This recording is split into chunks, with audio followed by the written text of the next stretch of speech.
coming fast and it's eating those trees. Fire at Longhorn. Well, neighbors came from all over the place, sweat streaks on their smoke-stained faces. With wet toe sacks and shovels they raced to fight that fire at Longhorn. We fought it all day and into the night, wherever we could see the fire's light. Daddy said if we plow a break we might just stop that fire at Longhorn. We ain't got no VFD, but we formed a line against those trees, shoveling dirt wherever we could see that fire at Longhorn. We started up the old 8-in, hitched up the plow and headed into a place where the trees were a little more thin to stop that fire at Longhorn. That old tractor didn't have no headlights, but Daddy plowed through the trees in the dark of the night, while I sat on the front end with a big flashlight to stop that fire at Longhorn. We didn't have no VFD, but folks came from all over, far as you could see, with shovels and rakes all among the trees. We stopped that fire at Longhorn.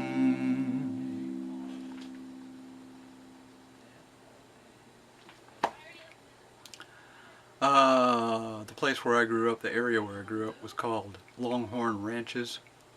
There weren't actually any Longhorn Ranches there, that's just what they named it. And so everybody called it Longhorn. And when I was growing up, we were constantly plagued by forest fires. And there weren't that many people living out there back then. Best we could figure, it was started, the fires were pretty much always started by people that we called weekenders.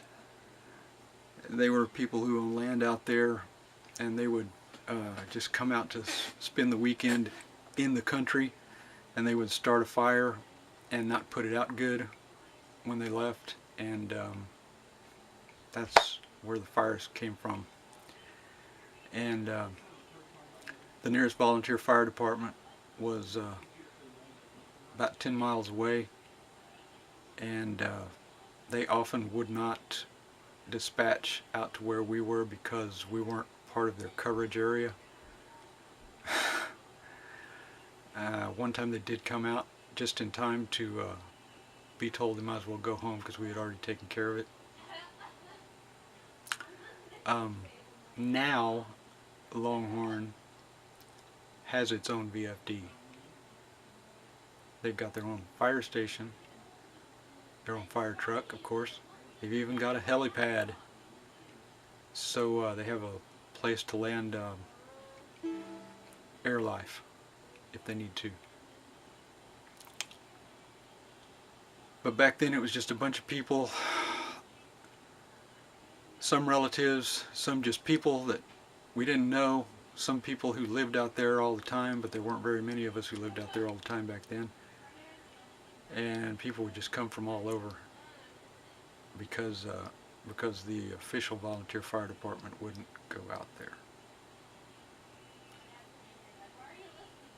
So that's just the story behind that song, and I wanted to try to get in a song about the forest fires before the week was over. Probably won't have time tomorrow on Saturday because got other stuff to do.